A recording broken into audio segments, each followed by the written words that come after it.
Sam Ward stood at his window, his rough palms resting on the sill as he watched the dusk settle. 45 winters had passed through him, and this one felt the longest yet. His beard was going white at the chin, and his shoulders carried grief like it had weight, which it did. 3 years ago he'd buried his wife beneath a cottonwood tree that bent toward the creek like it too had broken. Since then, Sam had lived in silence, not because he couldn't speak, but because there was no one worth speaking to. The cabin bore the shape of her memory. Her woven shawl still hung on the back of a chair he never sat in.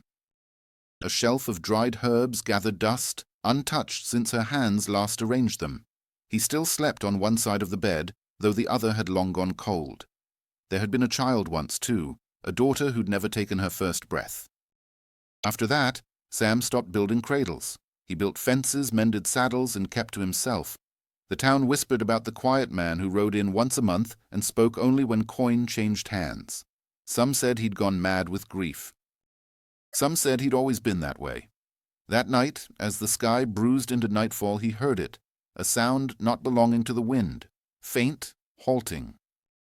He thought it might be a coyote at first, limping across the hard earth, but as he stepped out, shotgun in hand, more from habit than threat, he saw her. She lay in the snow beneath the cedar by the barn, curled inward like the wind had carved her hollow. Her dress was torn at the sleeve, and blood soaked the fabric from shoulder to wrist. Barefoot, young, still as the deer he used to hunt in lean years. For a long moment Sam simply looked at her, unmoving. The way a man stares at something he cannot believe is real. And then he lowered the gun. He didn't ask who she was. He didn't ask where she came from. He just lifted her with careful arms, as if afraid she might fall apart from a touch. She weighed less than sorrow and carried the scent of river water and smoke. When he crossed the threshold of the cabin, it felt like bringing a storm inside. He laid her near the hearth and wrapped her in the only blanket not steeped in memory. She stirred faintly, her lips dry and cracked, murmuring in a language he didn't speak but felt in his bones. Comanche, maybe. He hadn't seen any of their people near this land in years. Not since the soldiers came through and drove them out in the name of peace, but this girl, no more than 20, had the look of someone running from more than soldiers. He poured a basin of warm water and gently washed the blood from her skin. There was a gash on her arm, deep but not fatal. It had bled enough to weaken her, but the wound was clean. He stitched it with the quiet skill of a man who had once done this for a living, before the war, before the farm, before everything. She watched him through half-lidded eyes, flinching only once when the needle met flesh. He said nothing. She said nothing back. When he finished, he stepped outside to wash his hands in snow and let the wind clear the weight from his lungs. The moon was rising, casting long shadows on the prairie. He stared at the cedar tree for a long time. It had once been his wife's favorite. She'd planted wildflowers around its base every spring. They never came back after she died. Inside, the girl had curled closer to the fire, asleep now. Her breathing was shallow but steady. Sam stood in the doorway for a while, one hand on the frame, then moved to his chair by the fire and sat. He didn't try to sleep. He didn't watch her either. He just stared at the flames and remembered the last time he'd shared this room with someone else's breath. He told himself she'd be gone by morning, but morning came, and she remained. She woke before the sun did, sitting upright with a sharpness born of fear. Sam had left a piece of cornbread and some jerky on a plate beside her. She reached for it like a trapped animal might, quick, cautious. He sat at the table drinking coffee, not watching her, but not ignoring her either. When her eyes met his, there was no demand in them, no plea, no gratitude, just an uneasy truce between strangers. "You're safe here," he said, his voice rough from disuse. "For now." She didn't answer, but she didn't run. The snow thickened that day. Sam tended the livestock, checking fences and breaking the ice in the water trough. He worked slow, methodical as always. When he returned, she had swept the hearth clean and folded the blanket. He noticed her watching the cupboard, the shelves of dry goods. Hunger was a silent thing, but it carved lines in the face just the same. He made a stew that night, beans, salt pork, wild onion. She ate slowly, her movements precise, almost ceremonial. He noticed how she chewed only one side of her mouth and suspected a bruise on the other, hidden beneath her dark hair. He didn't ask who had hurt her. She didn't offer. That night the storm worsened. The wind howled like a thing grieving its own voice. Sam stoked the fire and gave her the bed. He slept in the chair. It was not a kindness, he told himself. Just practicality. The bed was warmer. She was healing. That was all. In the middle of the night, he woke to find her standing at the window. Her silhouette was sharp against the firelight. Her eyes scanning the horizon, watching for something or someone. He rose slowly. "You expecting trouble?" She turned to him, then really looked at him. There was a long silence, heavy and fragile. Then she nodded once. Sam considered that he had known trouble in many forms: war, hunger, loss. But this felt different. This was not his trouble, yet somehow it had already made its home in his life. He crossed the room and pulled a blanket from a chair. "You'll stay tonight. We'll figure out the rest come morning." She looked at him with something unreadable. Not trust, not yet, but not fear either. He returned to his chair, leaned his head back, and listened to the crackle of the fire as the wind beat against the walls. Something in him had shifted, though he couldn't name it. The silence no longer felt like mourning. When dawn bled through the shutters, pink and pale, Sam stepped outside to feed the horses. He hadn't seen fresh tracks in weeks, but this morning his breath caught hoofprints, dozens, circling the cabin like a noose. He looked to the ridge and saw them. Riders, dozens, maybe more, painted faces, spears tipped with sunlight. A figure at their head sat tall in his saddle, cloak whipping like wings. Comanche. Sam's chest tightened, not with fear, but with a cold clarity. He turned slowly back to the house. Inside, the girl stood near the fire, her eyes wide, but not surprised. He said nothing. Neither did she. And in that stillness, something passed between them. A quiet understanding that neither was safe, but neither would run. Not any more. The morning light rose slow and bruised, casting long pink streaks across the snow-covered plains. The air was brittle with cold, sharp enough to sting the lungs, and still enough that every sound carried far. Sam Ward stood outside, one hand on the fence rail, the other holding a dented tin cup of coffee gone lukewarm. He sipped without tasting, his eyes tracking a change in the horizon. He'd been a rancher long enough to know when the world went quiet in the wrong way. The birds hadn't called, no rabbits darted from underbrush. Even the wind had stilled, like the land itself held its breath. Then came the shimmer, barely visible at first, a ripple in the distance. Dust unsettled. The sound came next. The low, rhythmic thunder of hooves. He didn't move. Not at first. He set the cup down on the fence post with care, as if afraid to wake something ancient. Then he turned and walked toward the cabin, his boots crunching softly in the frostbitten snow. Inside, the girl was standing at the hearth, wrapping a strip of linen tighter around her healing arm.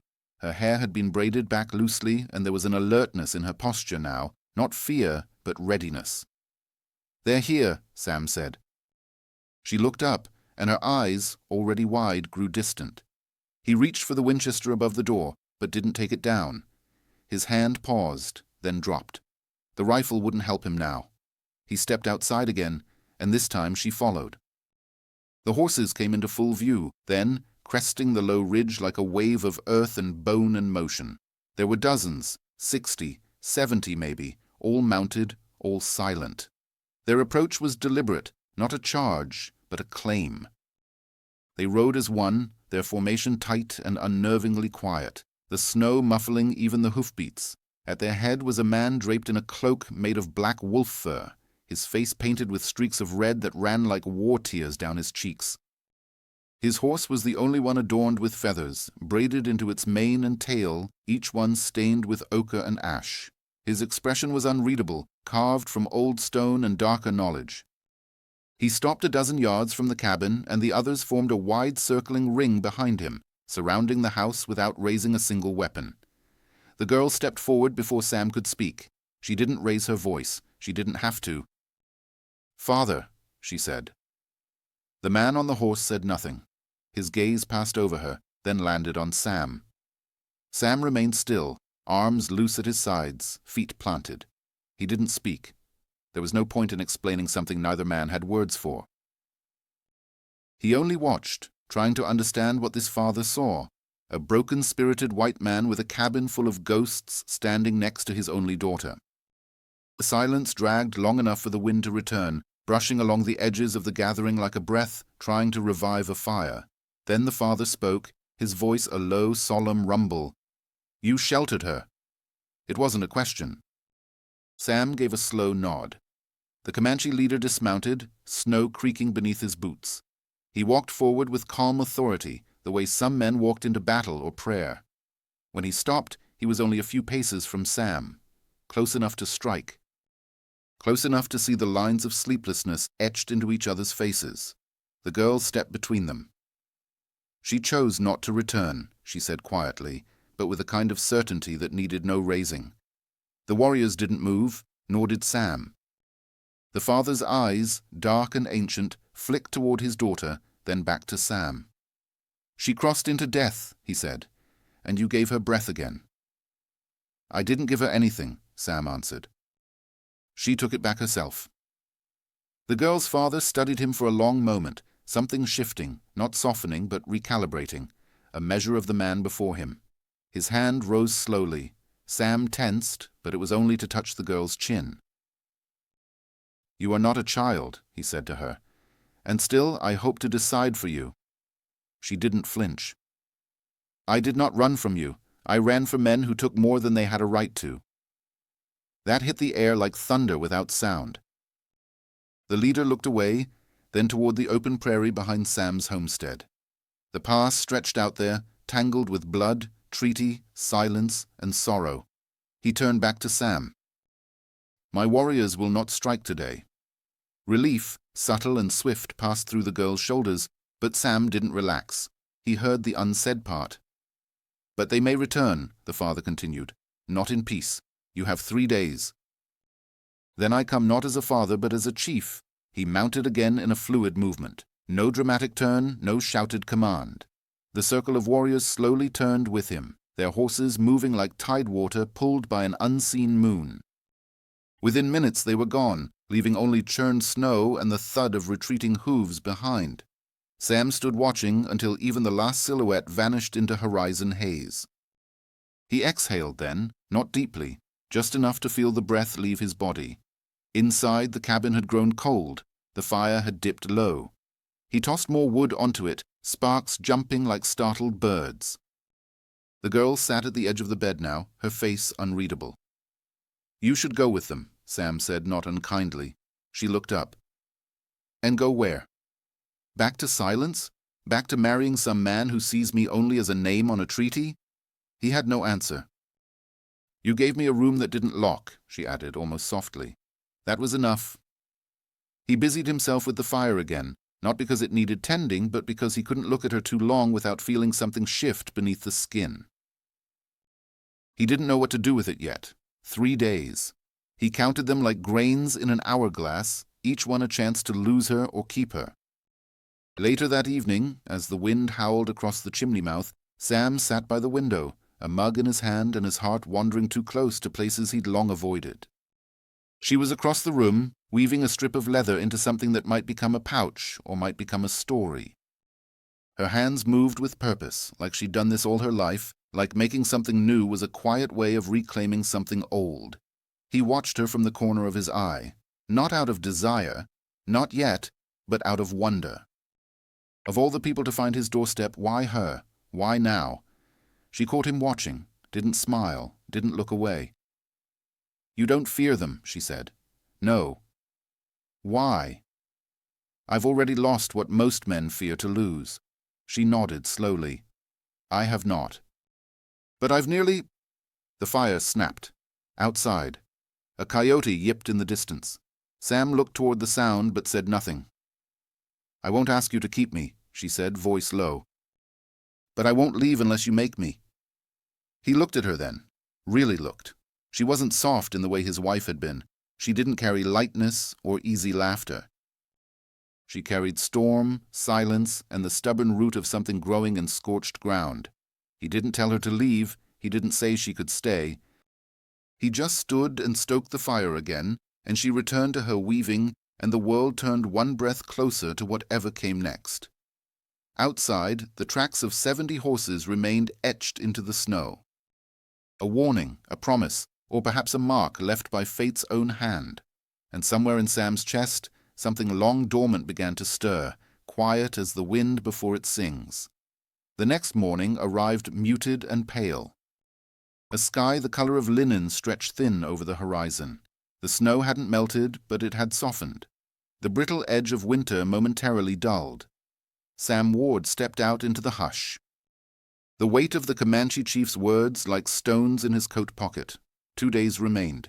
He busied himself in the way of men who have more thoughts than they know what to do with. Feed the horse, check the tack, mend the coop wire. The girl moved through the cabin like a ghost turned tangible, her touch light, her steps careful but never timid. He noticed how she took to small tasks without being asked. She swept the hearth, cleaned his tin plates, folded blankets, and once after dusk refilled the woodpile with an armful she gathered herself. They still spoke little. Words between them were chosen sparingly, like water in drought. But the silence had changed. It was no longer a wall. It was something softer, a room both of them stood inside. She asked for his wife's name. That was the first time her voice came with intention. "Marjorie," Sam said, quiet as snow falling. She didn't say more. But later that day, he noticed she'd placed the old shawl, the one Marjorie used to wear while baking, neatly folded at the foot of the bed. She'd taken the one from the back of the chair instead. He watched her more now, not with hunger or heat, but with a steady, unsettled curiosity. The girl was younger than the years written into her eyes. There was a silence in her, yes, but it wasn't empty. It was shaped like someone who had listened long before she was ever allowed to speak. She had a way of watching animals that reminded him of Marjorie, head tilted slightly like trying to understand their language. One morning he found her crouched near the coop, holding out a scrap of biscuit to the hen who'd once pecked his palm raw. The bird took it gently from her hand. He passed her a length of leather later that day, supple and sun-darkened, and said, "Thought you might want to make something from it." She nodded, then looked him in the eye and said, "Thank you." The words landed softly, but with weight. In the evenings they sat by the fire, close but never touching. She sang once, not loudly, not for him, a low lullaby in Comanche, full of sand and wind and smoke. He didn't ask what the words meant. Some things were not meant to be translated. Instead, he listened. He began to speak again, piece by piece, not stories, not yet, just fragments. She learned he had once been a medic in the war, the one where brother turned on brother and fields bloomed red. He told her he came west, not for gold, but because the silence here suited him. She asked no questions, and he liked that about her. One evening, as dusk bruised the edge of the sky, he returned from town with supplies. Miss Lacey, the storekeeper, had eyed him strangely when he bought fabric and tea. Her mouth had pursed when he asked for an extra tin cup. "You've got company, Sam?" she asked, her tone sharper than the question warranted. "I've got someone passing through," he replied. She squinted. "Company's not always good company." "She's not trouble," he said. "She's a Comanche girl," Lacey whispered, as though the word might curdle if spoken aloud. "They've got a way of turning even quiet men wild." Sam had paid and left without another word. That night, he brought out the fabric and laid it on the table without fanfare. The girl looked at it for a long time before reaching out and touching it. Just a faint brush of her fingers over the blue cotton. She didn't speak, but her expression held something close to gratitude. The next morning, he found her stitching it into a tunic. Handwork so precise it could have been done by a machine. She worked by the fire, sunlight glinting off the needle. She looked calm, but her eyes flicked off into the window. Sam noticed. "You expecting them back before tomorrow?" She nodded. "They won't wait." He didn't ask if she was afraid. Later, as the wind picked up and the clouds rolled in low, Sam saddled his mare and rode to the canyon ridge that overlooked the trail. He saw nothing. Not yet, but he felt it. The weight of what was coming, the tension in the air, had teeth. When he returned, the cabin smelled of broth. She'd used what he brought: dried beans, carrot, a strip of pork. She gestured for him to sit, ladled out 2 bowls, and placed them on the table. It was the first time they shared a meal that felt like communion rather than survival. Afterward, he stood beside the hearth, watching the fire chew its way through kindling. She stood behind him, not close, not touching, but there. "I dreamed of a river last night," she said. "Back home I was small again. My mother washed my hair in the shallows. I hadn't thought of her in years." He turned just slightly. "She gone?" She nodded. "Sick in the winter, no medicine." His throat worked around words that never came. "You remind me of her," she said. "You listen the way she did. Like every silence is a sentence you're still learning to read." He didn't know what to do with that. So he said what he could. "You're not what I expected. Neither are you." They didn't speak after that, but something opened, something shifted.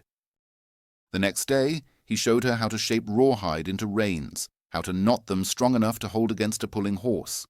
She taught him a different kind of knot, the kind used to bind sinew to arrow shafts. They worked beside one another in the yard as wind curled between them, scattering curls of hay and snow. It felt like building something. It felt like language.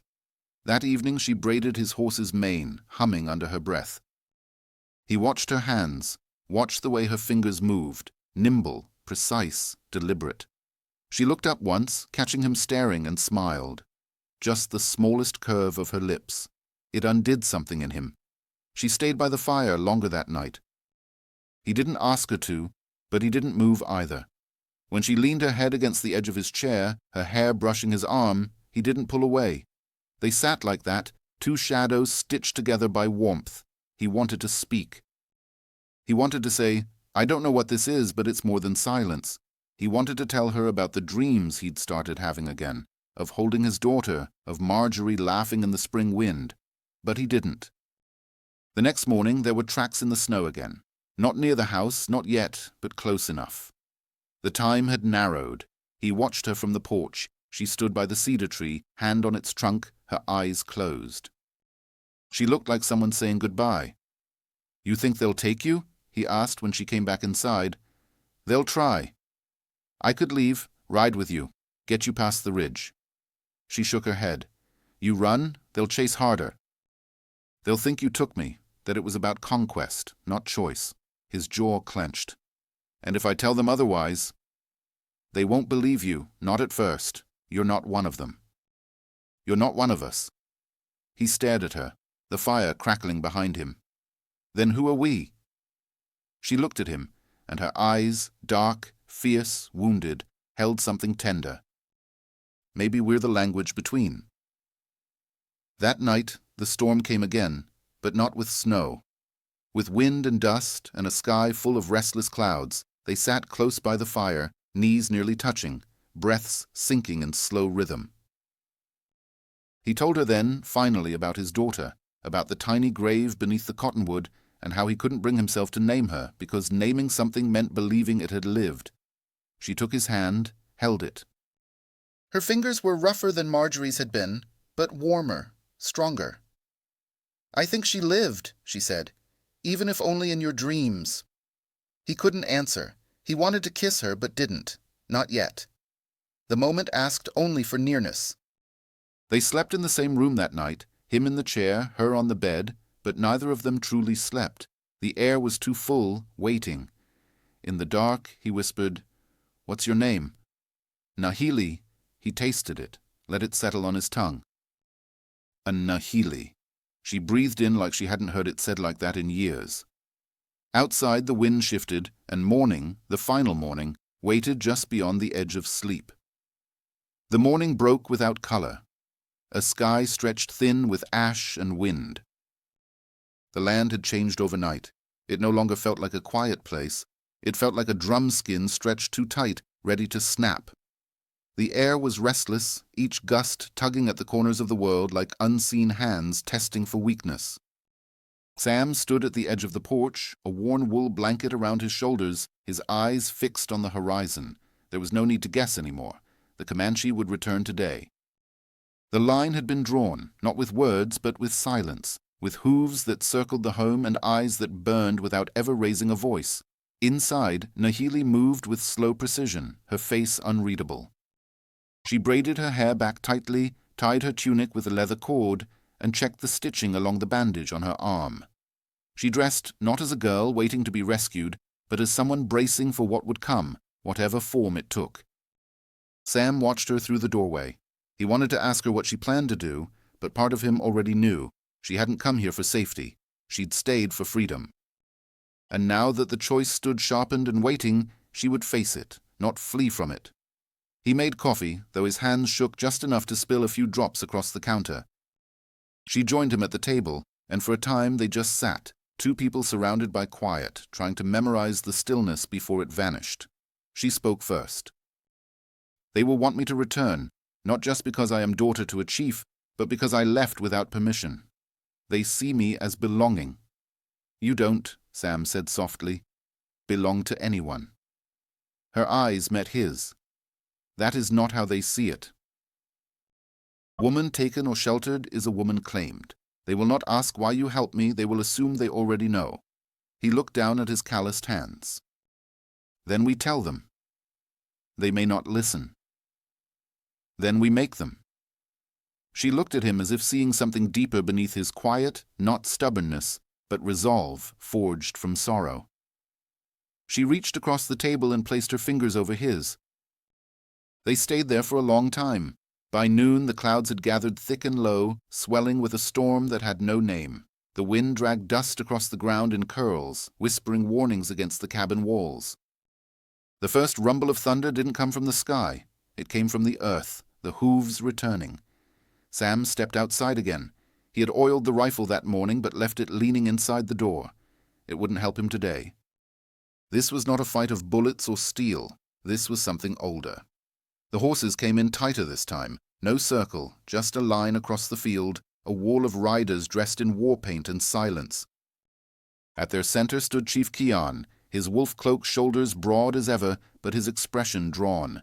His gaze found Nahili as soon as she stepped outside. She did not hide behind Sam. She stood beside him, eyes steady, spine straight. Kian raised a hand, and the warriors behind him dismounted.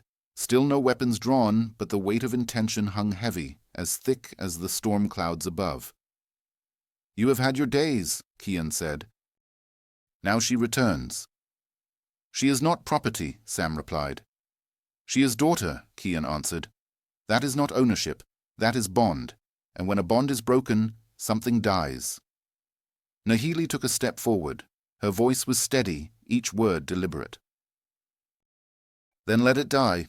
If it was built on silence," that caused a murmur among the warriors. Kian's jaw tensed. "You speak like one who forgets blood." "I speak like one who has seen what happens when blood is all that binds." Kian approached now, his eyes burning into hers. "You would stay with a man who does not know our ways, who cannot speak to our dead, who will never walk the path you were born into." "I would stay with a man who let me be," she said, "who saw me before he needed me to be anything."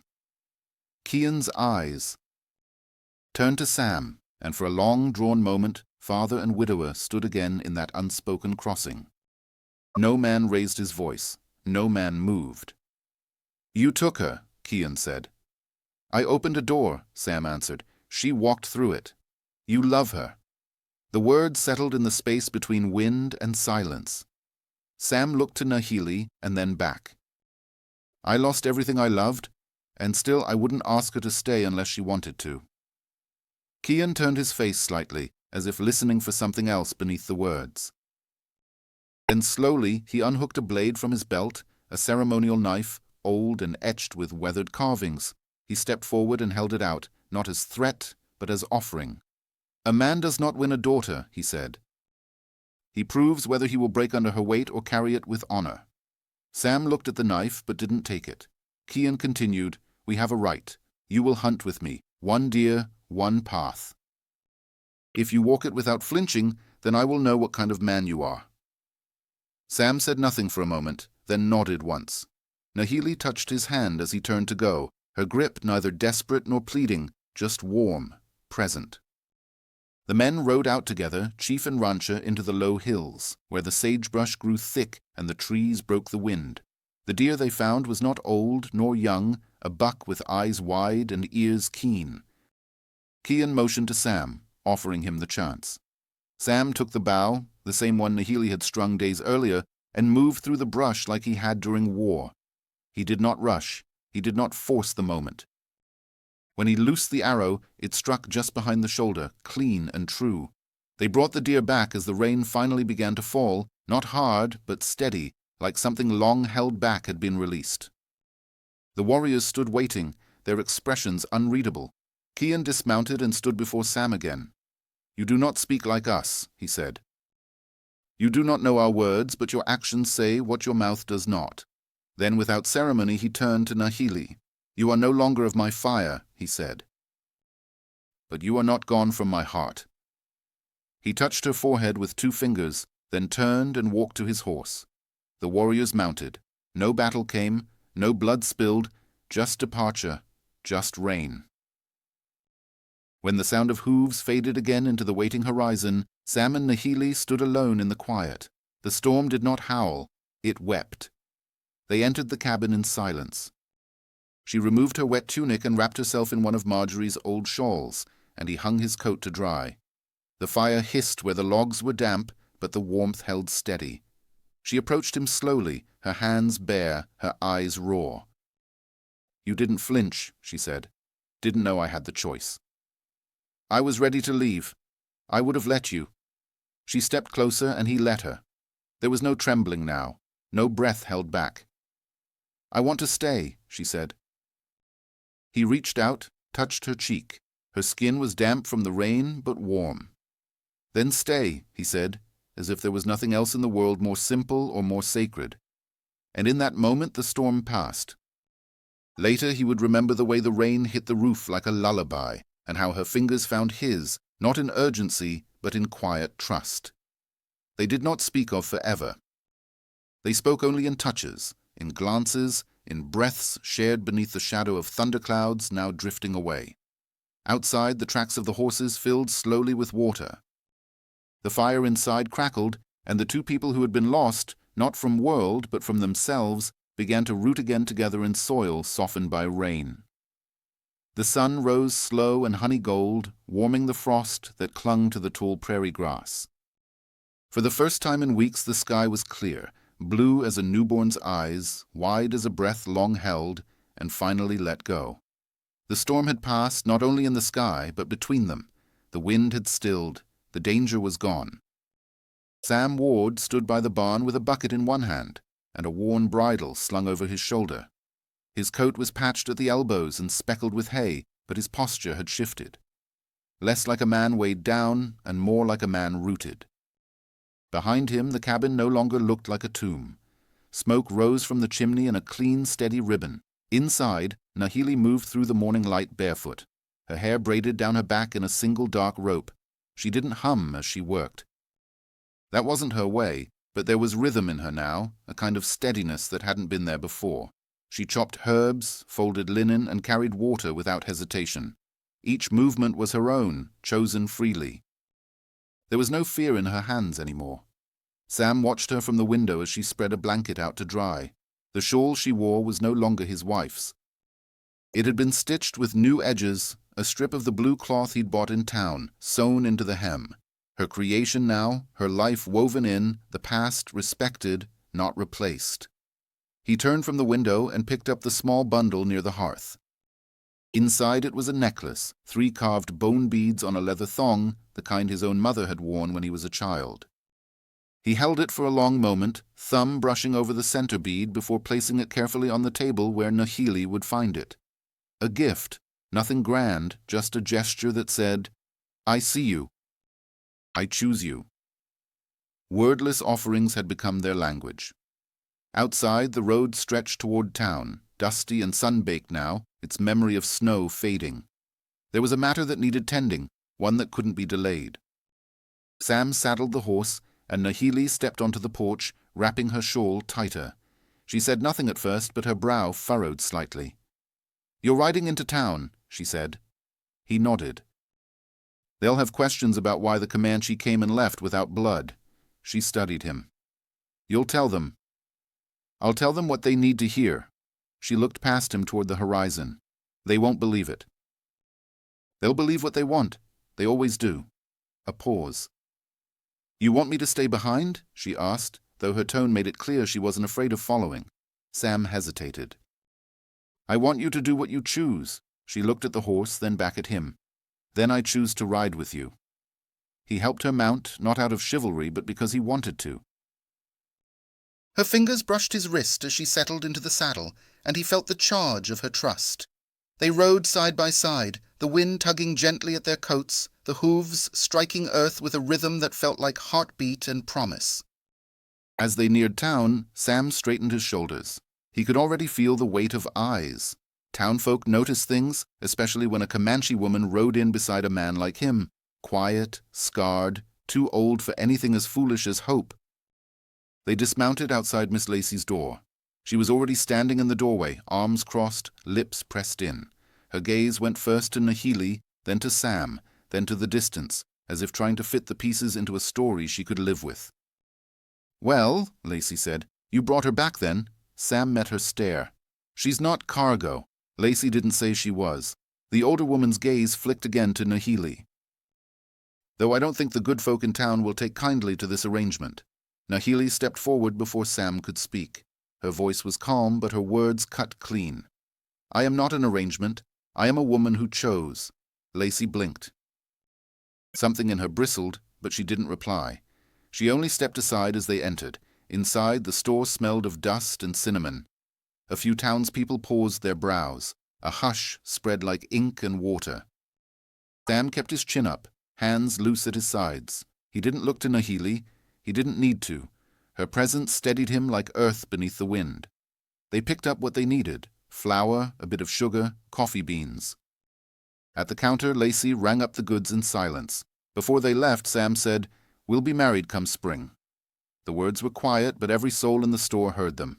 A murmur ran through the room like wind through dry grass. Nahili didn't flinch. She turned and walked out, leaving behind only the scent of sage from the bundle tied at her belt. Outside, Sam exhaled, not in relief, but in resolve. That had been the storm he'd feared more than any blade or bullet. The storm of judgment, of whispers, of history trying to claim them, but it hadn't won. They rode home slow, the sun lowering behind them in gold and rust. A hawk circled overhead, wings wide against the light. Nahili tilted her face to the wind. Her eyes were distant but not lost. When they reached the cabin, the light was deep amber. Sam unsaddled the horse while Nahili walked to the cedar tree, fingers trailing along its trunk. The same one she'd collapsed beneath weeks ago, the same one that had marked a kind of death. Now it stood at the edge of something entirely different. That night, the fire burned low and rich. Nahili sat at the table, fingers working a new braid into a length of leather. The ends looped for reins. Sam watched her from his chair, one boot resting on the hearthstone, a mug cradled in his hands. "Will you miss them?" he asked. She looked up. "My people." He nodded. She thought for a while. "Some, not all. I miss who I was before they told me what I had to be." Sam stared into the fire. "I know that feeling." She stood, crossed to him, and placed her hands on either side of his face. "You never told me what you wanted." He looked up at her, his eyes lined but steady. "I wanted peace, but I didn't know what that meant until you walked through my door." She kissed him then, not the tentative kind born of curiosity or the fiery kind born of want. It was a kiss that settled into him, anchoring something that had floated too long, a kiss that made room for silence after. In the days that followed, they built a new rhythm. She began carving again, shapes into bone, into antler. He repaired the fence with her beside him, their hands brushing often. He taught her to shoot a rifle. She taught him to track rabbit by the way snow bent in footprints. They spoke often now, not because silence no longer served them, but because there was joy in sharing it too. The town's eyes softened over time. Not everyone, but some. Miss Lacey began setting aside fabric Nahili might like. A boy from the nearby farm asked her to show him how to weave arrow fletchings. The world didn't change overnight, but it bent quietly like grass beneath new wind. One evening, Sam sat by the fire with a cradle in his lap. He carved it slow, careful, the same way he once had for a child who never opened her eyes. This one was different. This one was for the life blooming in the curve of Nahili's belly. She leaned against the doorway, watching him work, her hands cradling herself like a prayer already answered. "You're different," she said. He looked up. "How so?" "Lighter, like your shadow doesn't cling so hard." He chuckled softly. "Might be because I don't carry it alone anymore." Outside, the stars spilled across the prairie sky, fierce and infinite. The fire crackled, the baby kicked, the man carved, and the woman who had been hunted and silenced and claimed stood unbroken, beloved, chosen. In the stillness between breaths, Sam whispered, "Some stories begin with fire, some with ash, but ours began the moment I opened that door." Nahili crossed him, placed her hand over his heart, and whispered back, "And I walked in." And so they remained, two quiet souls who had once lived in storms, now wrapped in firelight, and building a life not of conquest, but of consent, not of rescue, but of recognition. They had endured the long ride. They had made it home.